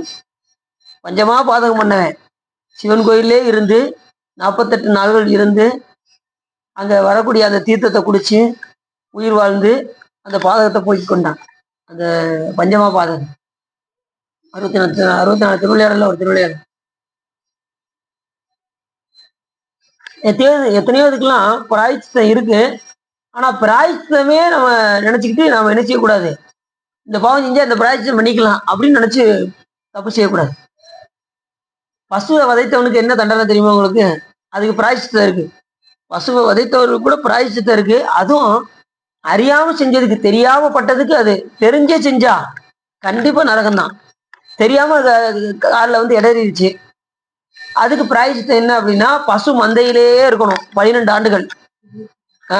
12 ஆண்டுகள் மந்தையில இருக்கணும், பட்னியா இருக்கணும், உயிர் போற நிலை வரும்போது ஒரு காய்கனியை பறிச்சு சாப்பிட்டுக்கணும், அந்த கோவியத்துலதான் குளிக்கணும், அது குளிக்கக்கூடிய அந்த கோவியத்துலதான் குளிக்கணும், அது வெயில்ல நின்னா நாமளும் வெயில்ல இருக்கணும், அது மழையில நினைஞ்சா நாமளும் மழையில நினையணும். இந்த மாதிரிலாம் பிராயச்சித்தம் இருக்கு பசு வதைத்த. அப்ப எப்படி யோசிச்சு பாருங்க. அப்ப மற்ற பாதத்துக்கு சொல்லவே வேண்டாம், பசுவுக்கே அப்படின்னா மற்ற இதுக்கு சொல்லவே வேண்டாம். நிறைய. ரெண்டாவது பிராயச்சித்தம்னு நம்ம என்ன செய்யக்கூடாது, போயிடவே கூடாது. நம்ம என்ன பிராப்தம் இருக்கோ அதை நம்ம அனுபவிச்சு தீர்த்தணும். இந்த சிலவர் பார்த்தீங்கன்னா ஜாதகத்தை போய் பார்ப்பாங்க, இப்படி இருக்கு சூழ்நிலை, இதுக்கு என்ன பிராயச்சித்தம் செய்யணும் அதை சொல்லுங்க, முதல்ல நேர ராமேஸ்வரத்துக்கு போங்க, அப்புறம் அப்படி பசு வாங்கி கொடுங்க, அப்புறம் அப்படின்ட்டு ஒன்று கேட்பாங்க. பார்த்துருக்கீங்களா? நீங்க அனுபவிச்சு தீர்த்துட்டீங்கன்னா இதோட போயிடும். இல்லை அப்படின்னா அது தொண்டு தொட்டு வந்து கொண்டே இருக்கும். அதனால பிராயச்சித்தம் தேட வேண்டும் என்று நான் நினைக்கிறேன். குடும்ப அளவுக்கு அந்த வினையை நாம் அனுபவித்து தீர்க்க வேண்டும் என்று அனுபவித்து பெருமானுடைய திருவருளினால் அதை அனுபவித்து தீர்க்க வேண்டும் என்று விரும்பினால் நாம அந்த பாதத்திலிருந்து நம்ம தப்பிச்சிடலாம்.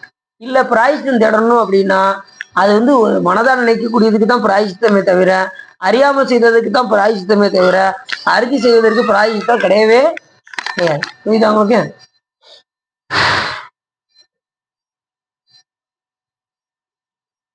அப்படி சொல்லிட்டு இந்த பாதகத்தை பத்தி எல்லாம் சொல்லிட்டு இப்ப சாமிய சொல்றாரு, சிவபெருமான போட்டுறாரு. யாரு? அகத்தியமான போட்டு. மார்க்கண்டனை கோவித்தடைந்த யமனை சங்கரித்தவனே, கன்றிய காலனை காய்ந்தவனே.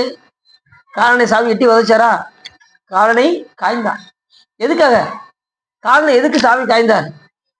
தன் அடியவர்க்காக சென்று தொலைவின்ற தில்லை சிற்றம்பலத்து நட்டம் என்று வந்தா என்னும் எம்பெருமான் தன் திருக்குறிப்பே. பக்தருக்கு ஒண்ணுன்னா உடனே சாமி என்ன செய்வாரு? வந்து காலனை காய்ந்தான். எதுக்காக? தன் அடியவருக்காக. அவருக்கு ஒரு துன்பம் வரும்போது சாமி எட்டி உரைத்தார். கரிசினை போக்கு இருந்து காய்ந்தவனே, ஆன்மாக்களுடைய அஞ்ஞானத்தை நீக்கும் வேகத்தை முனிவருக்கு அறியும்படி சொன்னவனே. அஞ்ஞானத்தை நீக்கிறதுக்கு அந்த முனிவர் 4 முனிவர்களுக்கு சாமி என்ன செஞ்சாரு? உட்காந்து உபதேசம் பண்ணாரா? உபதேசம் பண்ணாரா பண்ணலையா? எதுக்காக? அஞ்ஞானம் நீங்கி இறைவனை அடைய வேண்டும் என்பதற்காக இந்த சின்முத்திரையை தான் காமிச்சாரு. அவங்களுக்கு என்னன்னு புரியல, முத்திரை காமிச்சது அவங்களுக்கு புரிஞ்சிருச்சு. இந்த எல்லாவற்றையும் படித்த பிரம்மபுத்திரர்கள் 4 பேரும், ஜனகர், ஜனந்தனர், ஜனாதனர், ஜனத்குமாரர் என்கின்ற 4 முனிவர்களும் எல்லாம் கற்ற அவர்கள் இந்த உயிரானது எப்படி இறைவனை அடைய வேண்டும் என்று தெரியல. உடனே சிவபெருமான்கிட்ட போய் அவங்க முறையிட்டார்கள். உடனே சாமி அப்படி சின்முத்திரை அப்படி காமிச்சு தட்சிணாமூர்த்தி கோலத்தில் வந்து சொன்னார். அப்படி சொன்னதே அவங்க புரிஞ்சுக்கிட்டாங்க. படிச்சு அவங்க சின்முத்திரையை காமிச்சதுமே புரிஞ்சுக்கிட்டாங்க. உங்களை ஆளே பார்க்கவே முடியலையா? அது அப்படியா? சிவா கவனிக்கலாம். அப்படியா? சிவா சிவா அப்படிங்களா? சரி, நீங்க வரும்போது எடுத்தாங்களா? பாத்தீங்களா? கவனிக்கிறேன். நீங்க பின்னாடி கூட வந்துட்டீங்கன்னு நினைக்க. சரி,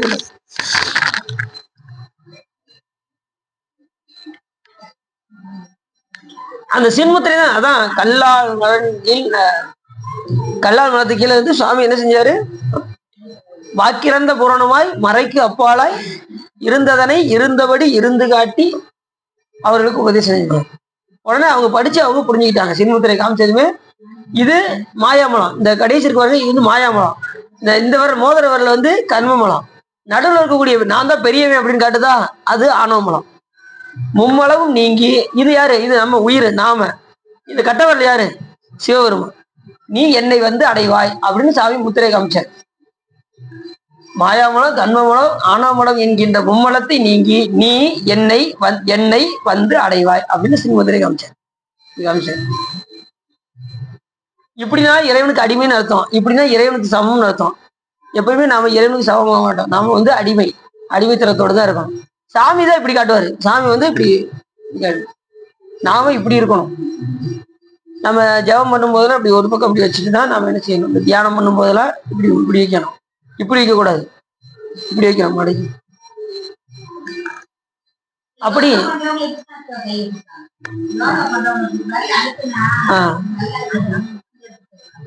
அது அப்படி நம்ம வந்து அடிமைத்தனத்தோட தான் இப்படிதான் வைக்கணும். அடிமைத்தனத்தோட தான் வைக்கணும்.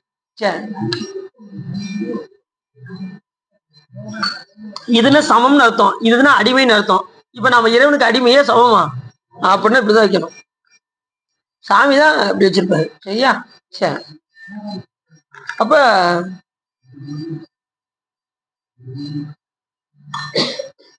அனுஷ்டானங்கள்லாம் பாத்தீங்கன்னா ஒவ்வொன்று முத்திரை இருக்கும். இந்த முத்திரை எல்லாம் பயன்படுத்தணும்னா நமக்கு ஒவ்வொரு இடத்துலையும் அந்த இது வேலை செய்ய ஆரம்பிச்சு உடம்பு ஆரோக்கியமா இருக்கும். இந்த இப்படி வச்சு தேனு முத்திரை கொடுத்தீங்கன்னா எல்லா நரம்பும் வேலை செய்ய ஆரம்பிச்சு தேனு முத்திரை கொடுக்கும்போது. அப்புறம் பஞ்சமுகி முத்திரை இப்படி வச்சோம்னா அத்தனை நாடி நரம்புகள்லாம் வேலை செய்யும். இந்த இருக்குல்ல இப்படி வைக்கணும். இந்த 2 கட்ட வரல நடுவுல 2 மாத்தி, அவ்வளவுதான். இப்படி ஒவ்வொரு முத்திரை இருக்கு. இந்த முத்திரையெல்லாம் நம்ம பயன்படுத்தினோம்னா ரொம்ப நல்லா இருக்கும். ஒவ்வொரு நரம்புகளுக்கும் வேலை செய்யறதுக்கெல்லாம் இது இருக்கு. சாமி எல்லாத்துக்கும் கொடுத்துருக்காரு. இப்ப ஒரு இடத்துல உங்களுக்கு உறுப்பு வேலை செய்யலைன்னா அதுக்குரிய பயிற்சி செஞ்சீங்கன்னா உங்களுக்கு அது வேலை செய்ய ஆரம்பிச்சிடும். உடனே நம்ம என்ன செஞ்சிருவோம்? கொஞ்சம் வலிச்சுட்டு என்ன செஞ்சிருவோம்? உடனே ஒரு ஊசியை போய் போட்டுறது. இடுப்பு வலிக்கிற மாதிரி இருக்குங்க அப்படின்னு உடனே ஒரு ஊசியை போய் போட்டு வந்துரு. அதுக்குரிய ஆசனம் போடணும். முதுகு வலிக்கணும், அதுக்கு ஒரு ஆசனம் போடணும். கை வலிக்கணும், இப்படி நல்லா கையை நல்லா ப்ரெஸ் பண்ணிக்கிட்டே இருக்கணும். கையில எந்த விதமான இதுவும் வராது.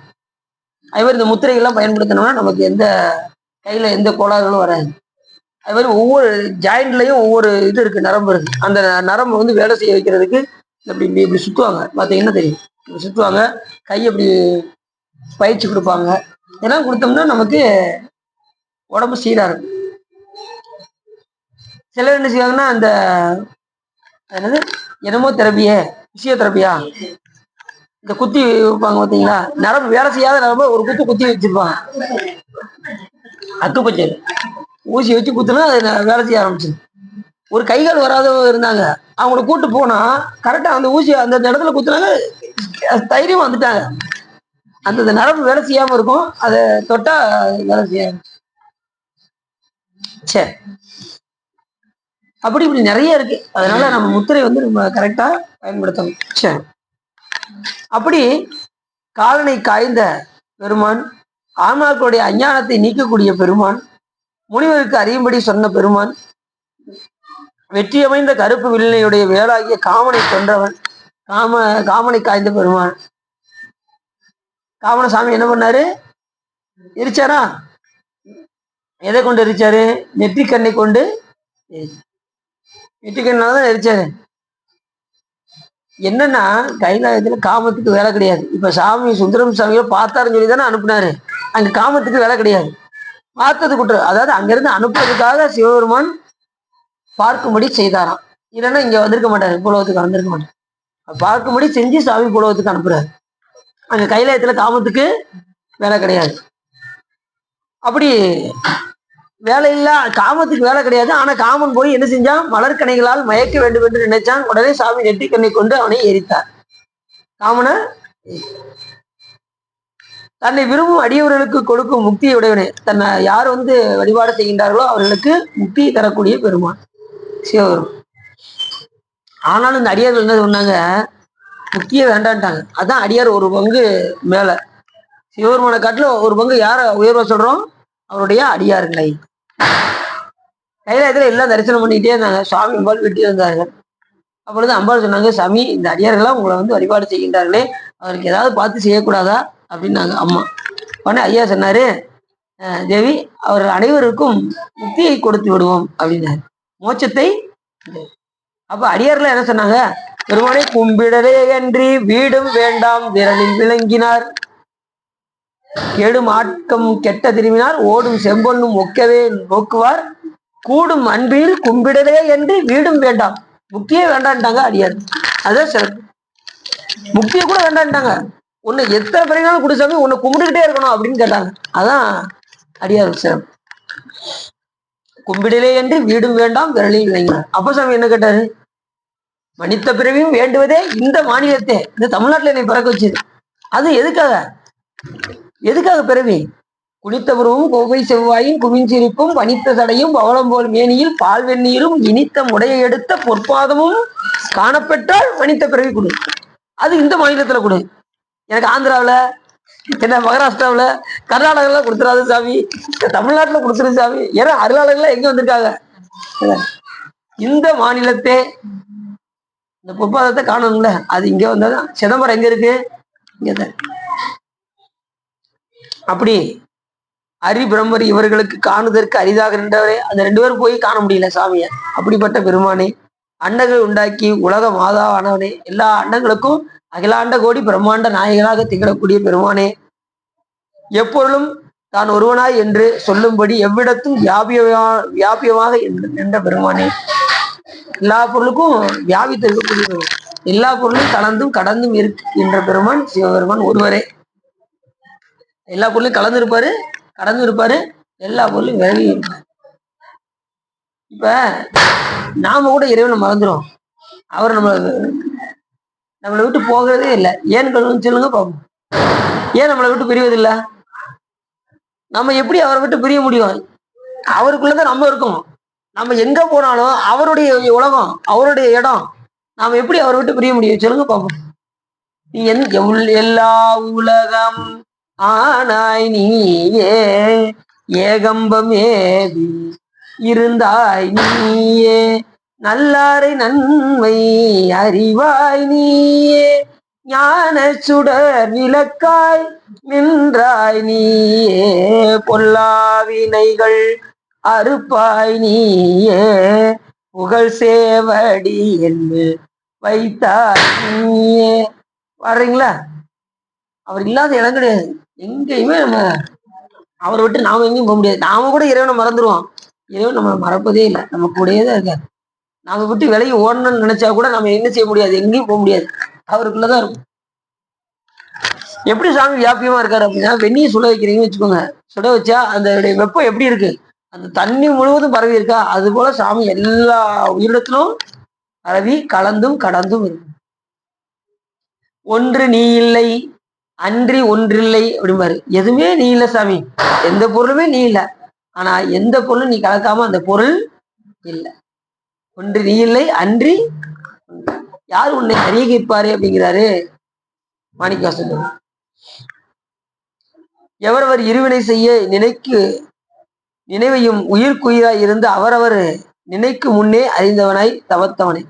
யாரு நினைக்கிறாங்களோ அந்த தவத்துக்கு மெச்சி அருள் கொடுக்கக்கூடிய பெருமான் சிவபெருமான் ஒருத்தர் தான். யார் நினைக்கிறாரு எப்படி நினைக்கிறாருலாம் தெரியாது. நினைச்சா சாமி அங்க வந்து அருள் கொடுப்பார். நினைப்பவர் மனம் கோயிலா கொண்டான் அனைத்தெலும்புமாம் அம்பலக்கூத்தனை திரைத்தெழுதும் மறந்து உய்வனும். அப்ப எது தவம் அப்படின்னா அவரை நினைப்பதுதான் தவம். அது எங்க இருந்தாலும் நீங்க நினைக்கலாம். நீங்க காட்டுலயும் நினைக்கலாம், வீட்லயும் நினைக்கலாம். ஆனா நினைக்கலாம். எப்படி நினைப்பீங்க? இதுக்காக மெனக்கி நீங்க காட்டுக்கெல்லாம் போக வேண்டாம். ஏன் ஞானிகள்லாம் போறாங்க அப்படின்னா இங்க உலகத்துல எந்த நேரமும் ஒரே சப்தமா இருக்குமா, அது அவங்களுக்கு இடையூறா இருக்கும். அதனால அவங்க என்ன செய்யறாங்க, காட்டுல போய் தவம் செய்கின்றாங்க. நாம வீட்டுல இருந்து தவம் செய்யலாம். மெடிடேஷன். நீங்க எதை செஞ்சாலும், ஒரு தண்ணி குடிச்சா கூட சாமியை நினைச்சுக்கிட்டே தண்ணி குடிக்கிறது. சாப்பிட்டாலும் சிவபெருமான் திருவருள் போல் உள்ளதுன்னு சொல்லி சாப்பிடுறது. எப்படி இருக்கும் யோசிச்சு பாருங்க. நல்லா இருக்கும்ல? நீங்க இறைவனை மறந்து சாப்பிட்டீங்கன்னா அது சுகர் வரலாம், இல்ல வேற வியாதிகளை வரலாம். அதுக்கெல்லாம் வாய்ப்பு இருக்கு.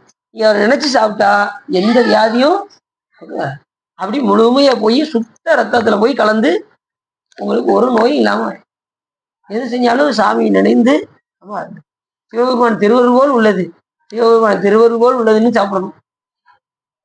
தண்ணி குடிச்சாலும் சிவபெருமான் சாப்பிட்டாலும் ஒரு இடத்துக்கு போனாலும் திருவருள் அப்படி நினைச்சு போனாதான் அந்த போற இடத்துல எந்த ஒரு பாதிப்பும் நமக்கு வராது. இது அவங்களுக்கு கலந்துருச்சு. இருந்தாலும் நம்ம இதெல்லாம் சொல்றோம் அப்படின்னா நீங்க சொல்றது நீங்க நடந்து போகும்போது நினைக்க சொல்லியிருக்காரு எல்லாம் சிவபெருமான் திருவருள் அப்படின்னு போவீங்க. சாப்பிடும் போது சிவபெருமான் திருவருள் நினைப்பீங்க. அதுக்காக எல்லாத்தையும் சொல்றது. சரி, அடுத்து சொல்றாரு, இருடி பத்தினிகள் மனைகள் தோறும் இடும்பியை பெற்று உண்பவர் என்றும் யாவராலும் சொல்லப்படுபவனே, நல்வினை தீவினை இரண்டையும் நீக்குபவனே. நன்மை தீவினை இரண்டையும் யார் நீக்குவார்? சிவபெருமான் தான் நீக்குவார். எப்படி நீக்குவாரு? நமக்கு இந்த வழிபாட்டை கொடுத்து ஆகமத்தில் சொன்னபடி இந்த உயிர்களை வழிபாடு செய்ய வைத்து மோட்சத்தை தருகின்ற பெருமாள். பஞ்சகிருத்தியமாகிய நிறுத்தம் பயிலும் நல்ல தொழிலை உடைய. பஞ்சகிருத்தியம் சாமி எந்த நேரம் பண்ணிக்கிட்டே தான் இருப்பாரு. ஐந்தொழில். பஞ்சகிருத்தியம் என்பது என்னது? ஐந்தொழில். இந்த கோயில்ல திருவிழாலாம் நடக்கும் பார்த்தீங்களா?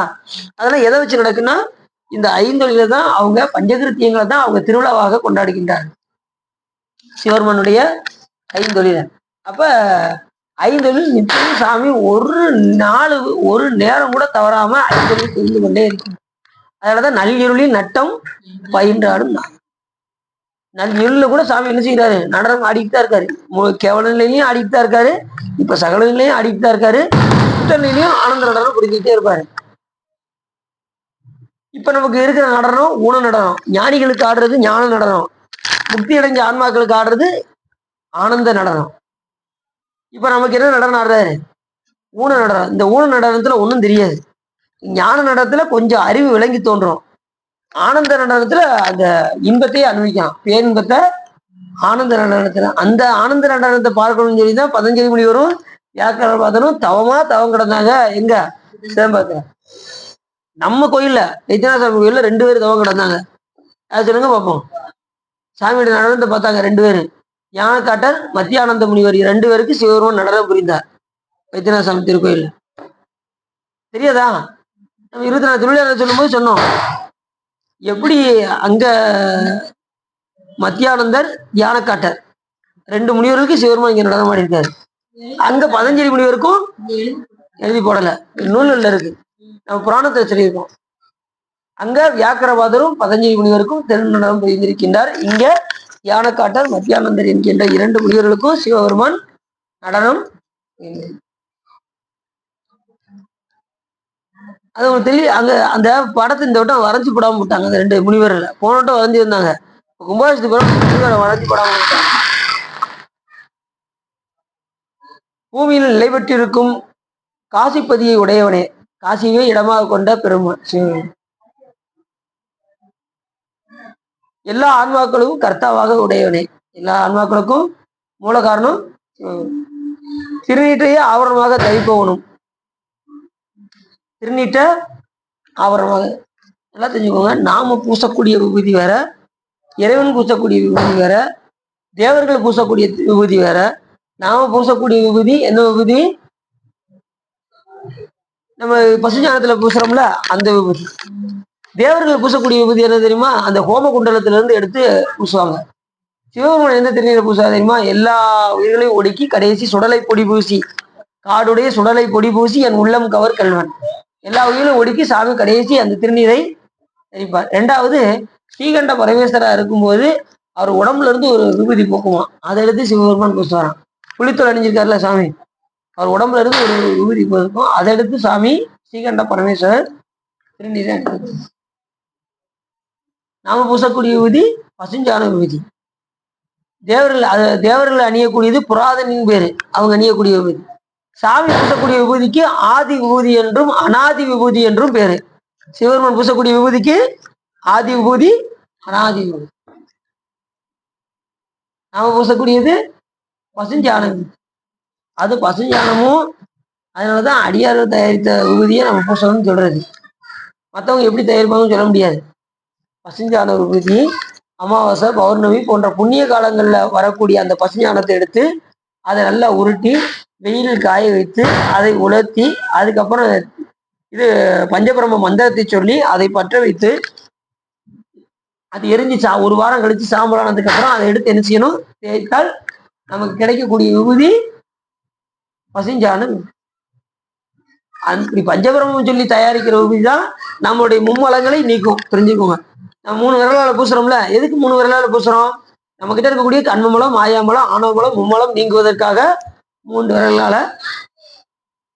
சிலர் பசங்க இப்படியே பூசுவாங்க, பார்த்துருக்கீங்களா? இப்படி பூசிட்டு எடுத்துட்டு 3 தடவை எடுத்து பூசணும். சிவாய நமன் பூசணும். கருவாய் கிடந்து உன் கடலை நிறைந்தறியும் கருத்துடையேன் உருவாய் தெரிந்து உந்தன் நாமம் பயின்றேன் உனதருளால் திருவாய் பொடிய சிவாய நம என நீரடிந்தேன் தருவாய் சிவகதினி பாதிரி புலியூர் அரணே என்று அப்பசாமிகள் சொல்லியிருக்கார். பூசும்போது என்ன சொல்லணும்? சிவாய நம என்று. சரி.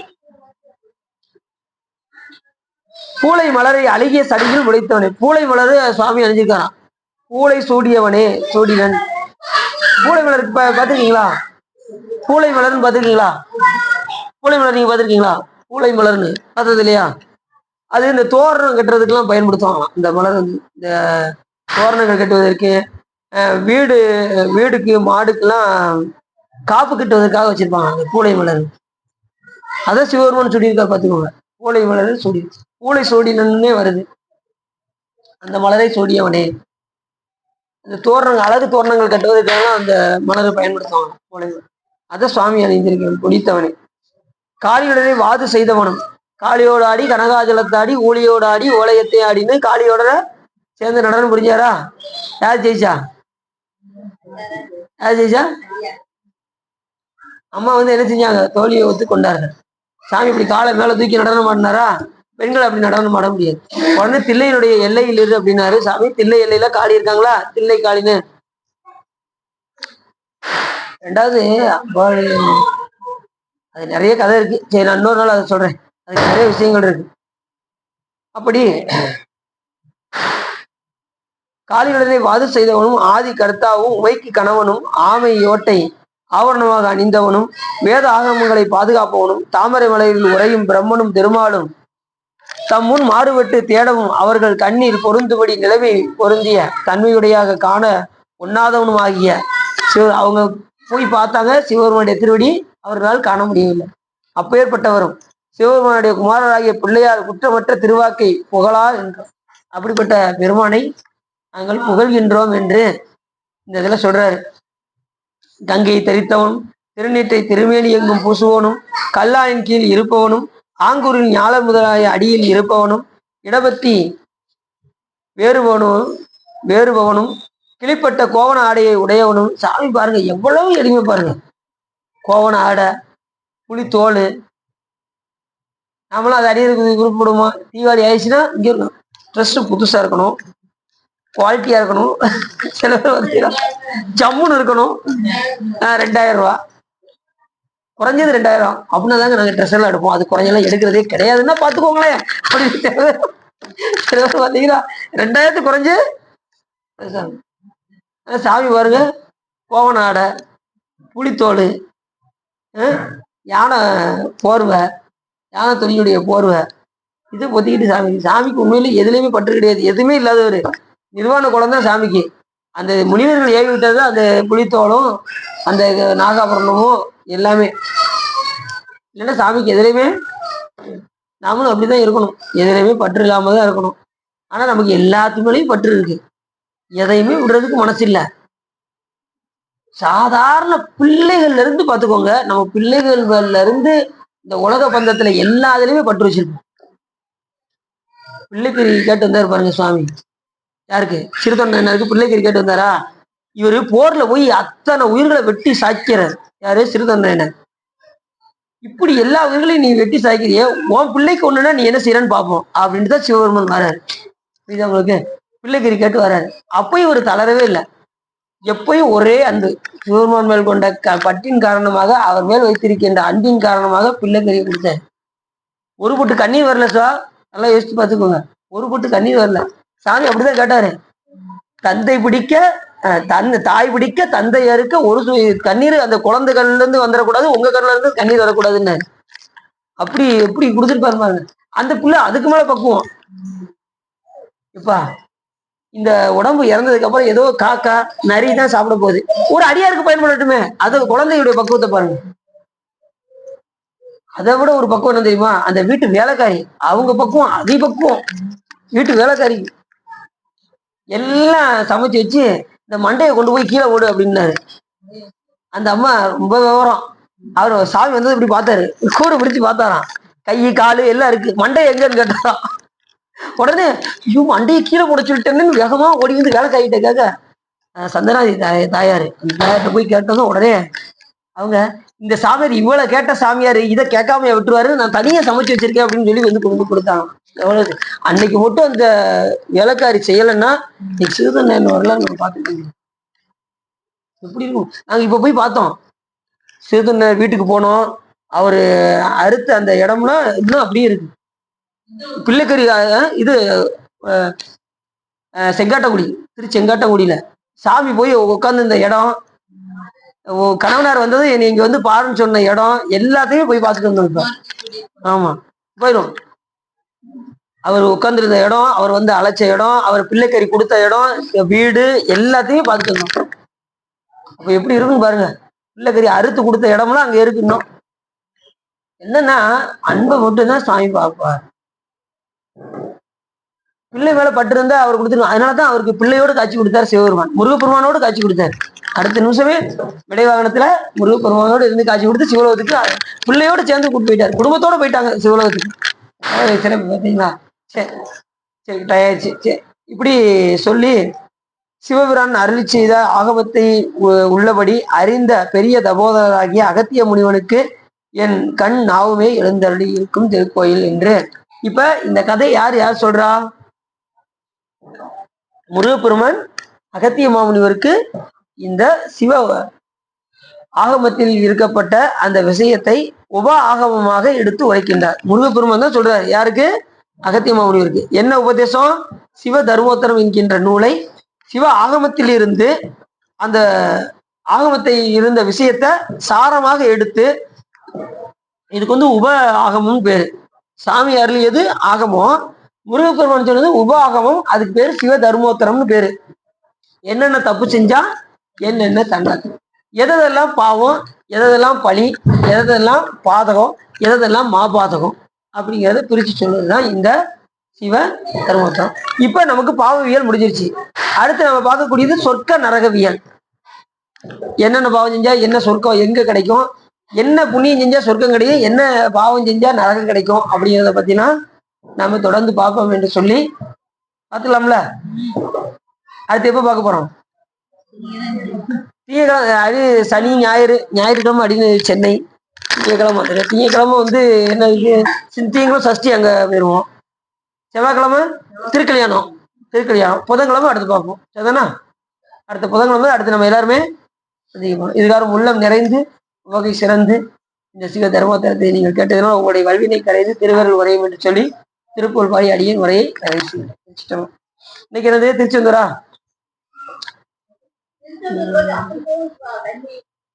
அப்படியா? ஆமா ரொம்ப சரி நிச்சயமா.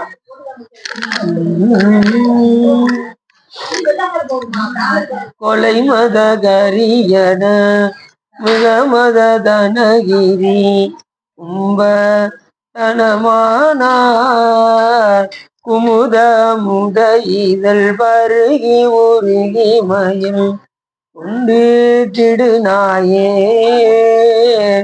நிலையலி கவலைகள் கெட உனதருள் விழி நின்றுட்டிடவேதான் நினதிருவடி மலர் இணை மனதினில் ஊற நின் பற்று அடைவேனோ சிலையன வடமலை உடையவர் அருளிய செஞ்சொல் சிறுபாலா திரைகடலிடை வரும் அசுரரை வதை செய்த செந்தில் பதிவேலா விலை நிகர் நூதலிவ மயில் குற மகளும் விரும்பி புணர்வோனே விருதனி மரகத மயில் வரு குமர விடங்க பெருமானே இளையடி கவலைகள் கெட உனதருள் விழி நின்று கிடவே